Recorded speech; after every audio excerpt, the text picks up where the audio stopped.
Yeah. Okay. All right, Bridey, it's just brilliant that you were able to do the interview, and thanks for messaging me. I'm really interested to learn more about the book that you said has just been published. This is must be really satisfying for you, and presumably not dissimilar to anything else. It takes a lot of time and commitment and all sorts of things to get a project together and to get a whatever our creative output is. And so it must feel really a real sense of accomplishment from having completed it and having just had it published. Yeah. So thank you so much. I'm so happy to be here. I'm such a fan of yours, so this is thrilling. The book, yeah, I just signed my publishing contract.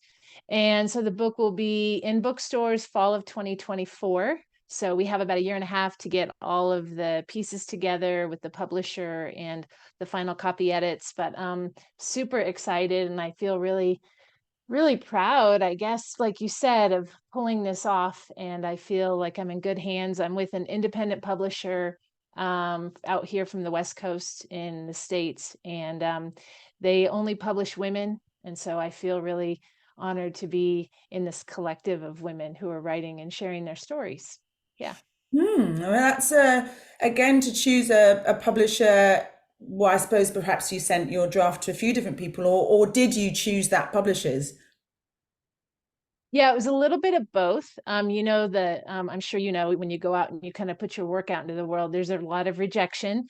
There's a lot of agent rejection. And so this particular publisher, it was a good match. So they liked my story, and I loved their ethos, and just loved the whole community they've built. So I feel really fortunate and proud to be part of their group. And when you say you love their ethos, what is their ethos? I think it's just their ethos is about really serving women's stories and creating a space for women and a community of women writers. And they celebrate marginalized writers, and they publish all kinds of stories that I think a lot of big publishing houses feel have already been told. And that can be frustrating, because if you're telling a story, my particular story has to do with addiction and abuse. And traditional publishing houses right now are saying, oh, there's been a couple books about that, so we're not that interested. And so to find a place that I felt like they were interested in the story and there's an audience for it. So that feels validating on a lot of levels. Absolutely. And no two stories are the same. And when it's to do with addiction and abuse, it's so important that that individual stories are heard, and for that to be, I suppose, to be up against the whether it's consumerist or their kind of business agenda. I could see how that could be very frustrating. We think, hang on a minute, I'm talking about my experience of addiction and abuse here, and this is important that it is empowered and validated and told, and that the individual and that everybody. It must be difficult enough to be able to. It must pose enough challenges to be able to actually tell that story in the first place. What would you like to share about your experience of and how of your story? Yeah, well, since this is a space for creativity and artistry and all of that, I mean, there's a component of the storytelling that I think is valuable to share, in that I wrote my way through trauma and out of trauma. And I think that is an exercise that I'm 51, and I feel like that's something that a lot of people my age and a little older have told me has helped them to start to write their own stories. So um, writing it down over and over and over in the experience of getting everything out of your body in an exorcism of sorts, not quite as dramatic as that, but, getting everything out, every smell, every sound, every trigger, if you will, and putting it on the page and then writing it over and over and over um, was really liberating, and helped my body not to feel like I had to remember and kind of hold those people accountable anymore, because I'm sure a lot of people can relate to that, right? Like when something bad happens to you, you hang on to it, and you hang on to the feeling, and you hang on to all the triggers of it. because you're going to hold them accountable in some way, right? Whether it's just spiritually or your karma or bad feelings or not forgiving them. And so once I got it down on the page, every single thing I could remember, and not that everything made it into the book, but my body didn't have to remember anymore. And so now I'm not triggered. You know, there are songs that can play on the radio and I'm not triggered. And there are smells I can smell, perfumes and different things, and I'm not triggered anymore. And I feel like, you know, whether the book was going to get published or not, that for me was life changing. So I think that experience of just letting all of that out is super important for people to do if they can. Well, that's an amazing admission, really, of the writing process for you, which, from what you just said, has all of those, all of the reality of the emotions that you previously have been triggered by, and so you've been through the writing process, you've been combining that with the writing process as well, and so that must feel like an extraordinary accomplishment, because I'm surmising that it's your first book as well. So how did you what was the process in developing that writing, the writing of the book with the emotions? You've talked about the cathartic and the therapeutic nature of getting it out and not being triggered. How did you manage to combine that with the learning to write, or have you been writing forever? So the actual skill of writing a book. I'm very curious and impressed by your capacity to be able to actually combine those two significant components to your writing process. Yeah, well, thank you. So I am an English teacher. I teach high school English, so 14 to 18-year-olds, and I've done that for 25 years. So I knew all the pieces and elements, right? And I read books and all of those things. But I think what I started to do, and if I back up a little bit, so the catalyst for actually starting this book was the night I ended up on stage with you and Duran in Lake Tahoe. And I was back down in the audience after that amazing situation. And my best friend had snuck up to the front row and she was like, "This is the end of your book." And so I had been talking about this book for so long, but I had a very different ending, I thought, in mind. And she's like, "This is the ending. This is the happiest ending you could have ever imagined for this story."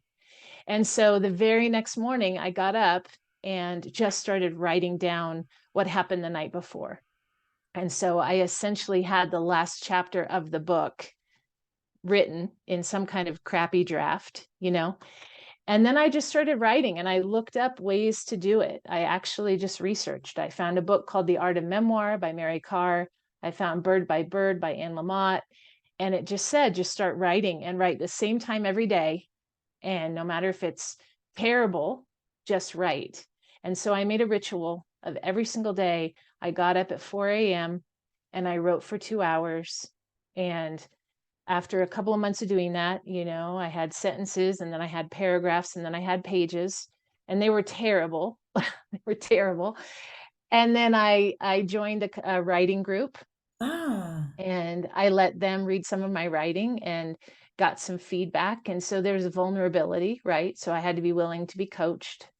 And then I think, you know, the actual getting it out, as you say, that was just a matter of me knowing that at first nobody was going to read it. It was just mine, right? And so it was not worrying about hurting anyone's feelings, not worrying about saying the wrong thing, not worrying about whose hands it was going to get in. And so, you know, when you grow up in abusive environments, there's a lot of secret keeping. And so it was a lot of that, just letting it out and letting it go. And you know, I threw some of the pages away. I printed them. Some of them I burned, you know. I mean, I just had to kind of go through that, because I think also part of allowing ourselves to write it down is we have to admit that for a lot of us, you know, your 20s and 30s are just kind of pushing that childhood stuff behind you, you know, so that you can get on with life, right? And so I had done that for 20 years. I had pushed it all behind me and I was fine. I was a well-functioning adult. I had a great marriage, a nice kid, like everything was going well. And so to bring all of this back up, I had to be in a space where I could allow that to happen. So writing it down, and then agreeing with myself that I would cry, or I would scream, or I would cuss, or I would throw up, or I would eat a pie, or, whatever it was to kind of get through that stuff that I had pushed away for 20 years. And I think in that process, it does come up and it comes out if you just allow yourself to just give yourself permission for it to finally find a place.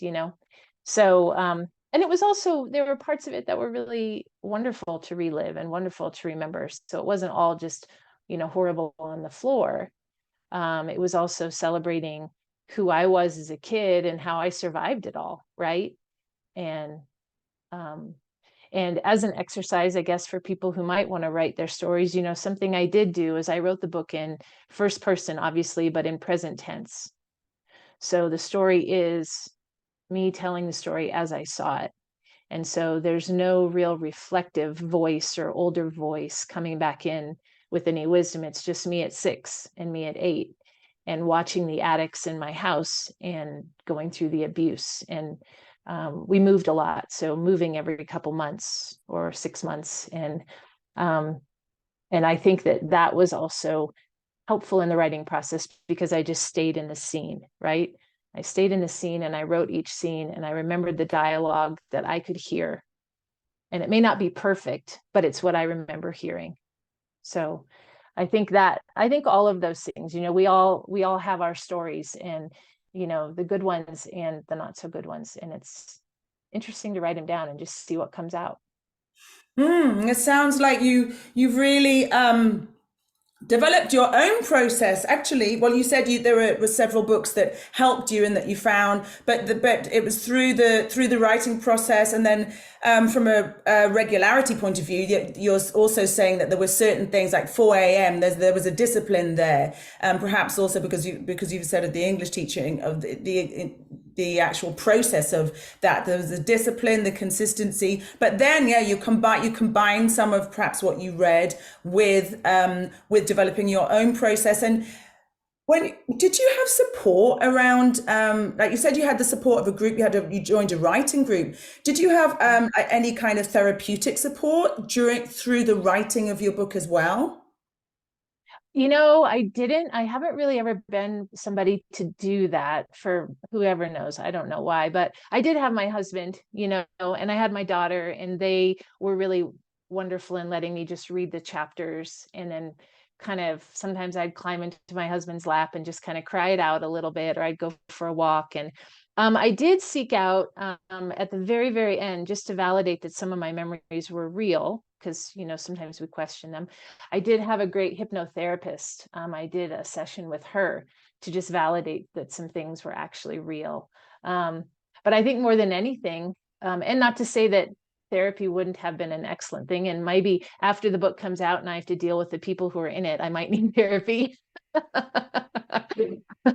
But yeah, I think the writing itself has been the therapeutic part for me. Yeah. Well, that's exactly what it sounds like, and I think it's wonderful that you felt that's felt rewarding and well, not just rewarding, but just cathartic and therapy enough for you, if you like, and whatever your art is, whatever anybody that sees this in the creators group, we all know that we all identify with that our subject matter sometimes it is things that are close to our heart, and that it can be a form of self-therapy to get these feelings out and to get in whatever our artistic medium is, that can be more than enough, and then it doesn't necessarily need to be supported, especially when it's to do with personal things and really upsetting or traumatic things in your case, that it doesn't always need to be. It sometimes is enough, and it doesn't always need to be with the support of any other therapy or any other kind of support. Although it's also very important to acknowledge and to allow yourself that if that is what you if what you feel you need. And given the subject matter, it seemed like a reasonable question, because if you're dealing with addiction and abuse in your home, it's a completely understandable reason why people would consider having therapy and getting outside support. But you said the support of your family and the support of a writers group and the support of your close family, both your husband and did you say your son? My daughter, Your my daughter. daughter. Yeah. Yeah. Well, yeah. So, but Yeah. the support of your close, that felt enough for you. And so, from the point of view of the book, what do you feel you wanted to convey to others? So, you've talked about the personalization, the personal process, and what that meant to you. But yeah, absolutely. What do you, through having written the book and through it being published, did you say it was today that it was published? Oh, yes. No, I just signed the publishing contract, so it'll be out. Yeah. Yeah, I just signed the publishing a few days ago. Yeah. That's right. So Congratulations. It must feel really exciting when that happens.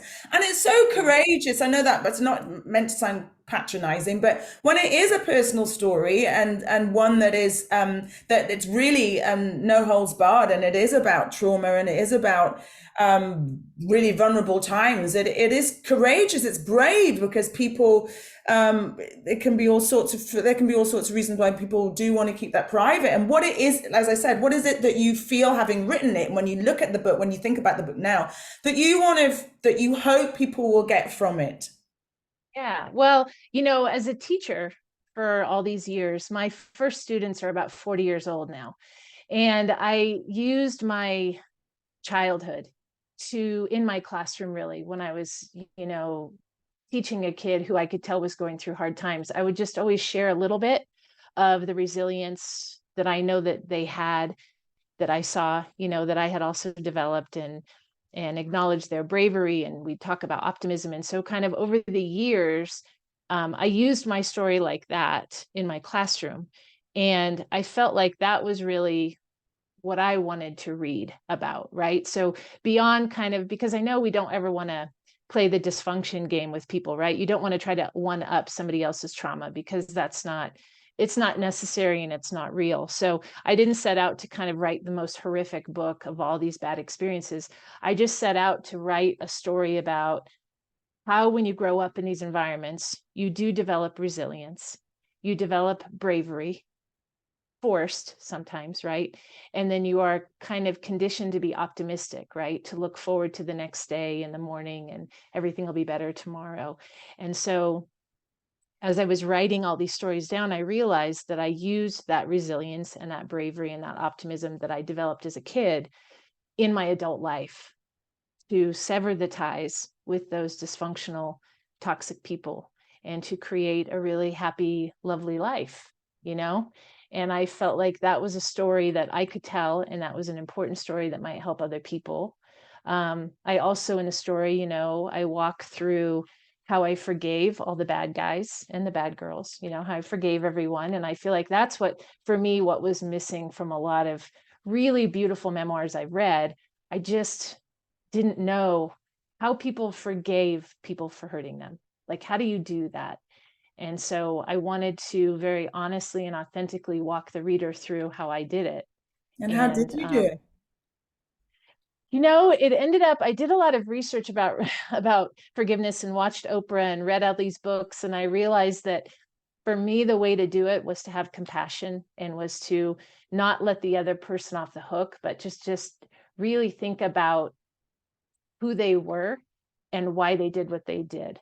And maybe it was the lack of tools or the lack of love they had in their young life. And I remember at one point I imagined my mom, who's the subject of the book, I imagined her as a little girl, and what her life must have been like when she was little, and who might have hurt her, and kind of walked through that in my mind, just a movie of all the things that she must have gone through to get her to the point where she was who she was, and I haven't spoken to her in 20 years. And so it's not something that I've ever really shared with her, but, but I forgave her, because not forgiving was hurting me too, right? I was ill. I was really, really sick for a while.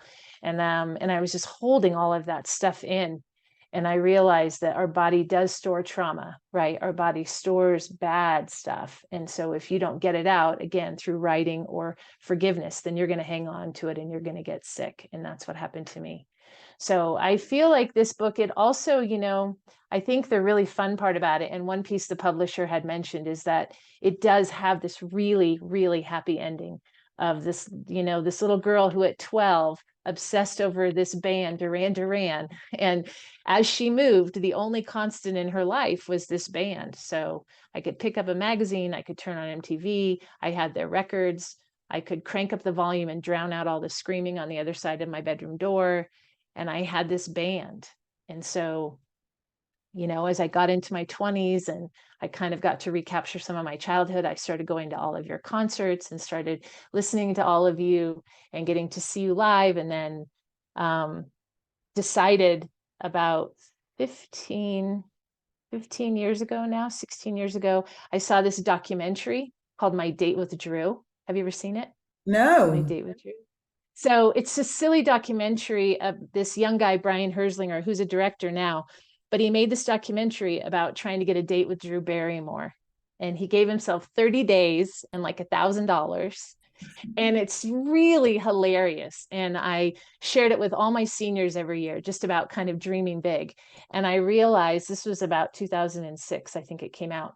And I was like, I could do that with Duran Duran. Like I could set a goal to meet this band. And so as I'm navigating my adult life and dealing with putting all this dysfunction behind me, and I've got this other kind of wacky goal, and that's in the book as I'm taking my community along, and they know a bit of my story, and then they get involved in me trying to meet, the band. And so it's got this, it's not like it's a heavy story, but then it also has this really kind of dreaming aspect to it, that's just kind of, is she ever going to meet them? And then I don't know if you know this, well, you wouldn't know this, but I ended up on the Ellen show with you guys when you were there singing Pressure Off. And it had been hinted that maybe I was going to get to meet you all that day. And so the whole community, my whole town of Lake Tahoe, was watching the show. And I got a stylist and I was ready. And then of course, nothing happened. Oh, And you were on the show though, right? yeah, I was literally like I was 4 or 5 people away from Simon when he was singing with Janelle Monáe in the audience. Yeah, I Oh, was right there on the well, that's screen. You can pretty see close though, right? Great that it you was were. so close. Yeah, great that you were with us though. It's a lot closer than a lot of people that weren't at the Ellen show. So I'm glad that you got to enjoy that occasion with us. And at least, I hope it sounds like you did enjoy It it. was so And I love what you're saying about that. Music really does. It's reminded me a little bit. I interviewed a friend of mine, Stella, who she self-published a book called Walk Tall, actually, and David Bowie was really important to her from early age, and music, whatever. But when the band, the role of music and the role of a band in particular, it can be really really supportive. It can really provide escapism, as you said, like the dream. It can provide a safety. It can provide a safe place. It can probably provide so many things that I'm not actually articulating what they are, but a feel good, an amazing feel good factor, very therapeutic. Music, as we all know, is very therapeutic. A feel good factor, it releases into so many things that music provides, and it's so lovely to hear that for you. Duran Duran was that band, is that band, not just was that band. And I do hear you around the relationship between, not that it's all about that you have to, but in your particular case, that through this very courageous story and very adverse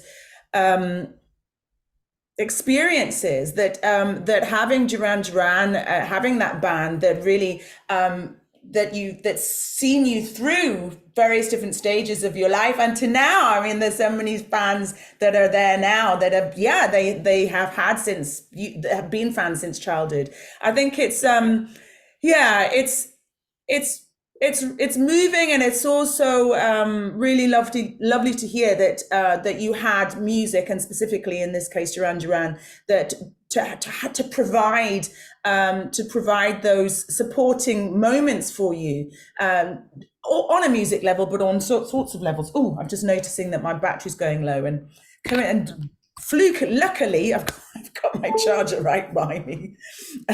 So yeah, isn't that wonderful? And so no wonder then that you would finish the book. What a lovely way to finish the book. That you got on stage, because that doesn't happen very often, actually. How did that happen? No. Well, so after the Ellen show, there was a reporter who did a story about it, and I told all my students, I said, it's okay, let's just keep going. We keep dreaming, right? So it was a few years later, and you guys were coming to Lake Tahoe. You were coming to my hometown, and I was like, if it's going to happen, this is the time, right? So a reporter wrote a story about it, and then that story ended up being tweeted and shared on Twitter. I think a lot with Simon, as he said. He told me backstage, and then I got a tweet that said, email Caddy and we have news. And then when I was backstage, getting to talk with him and meet him, he said, I think the crowd is sold out. There's like 7,000 people out there. And I was like, wow, and he said, I think it's a lot of people who are here to see us together on stage. And I was like, wow, you don't do that. He's like, we're doing it tonight.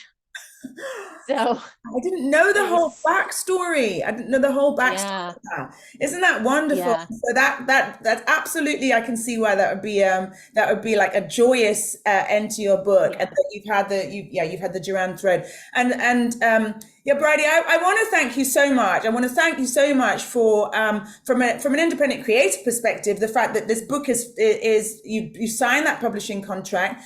And also that it's for anyone to tell their own story when it's an adverse story, and it does take a lot of courage. I mean, I know that it's something that it can feel like you have to tell it, but also so you've got the courage of the trauma of having to tell it because of your experiences, which was traumatic, and then you've shared the discipline of the process of writing, which is getting up at 4 a.m. I mean, it really is a really inspiring accomplishment that you to have done this book. It really inspires on so many different levels, and I just want to say a massive thank you for sharing your experience and sharing your story today.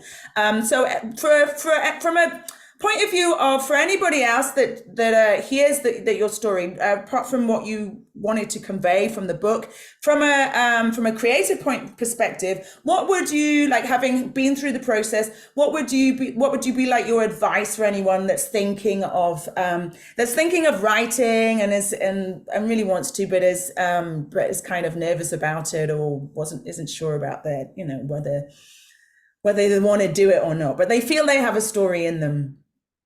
Yeah, well, thank you. I think the best advice, honestly, that I could think of is if you feel it, you have to get it out. If you feel it, just sit down and get it out, whether you speak to it on your phone, right, in a voice memo, but just get it out. And I would say there's a book, The Creative Act by Rick Rubin, that producer right out of Malibu. His book is phenomenal. Just absolutely for anybody who's creative and looking for some a way into their creativity and some permission to be creative and to be kind of, different thinking as he is, right? Forward thinking and sideways thinking as he is. That book absolutely will motivate you to start writing your story for sure. But I think, just begin, give yourself permission. It's okay. And just do it every day. Do it every day until you feel like you've gotten out all those stories.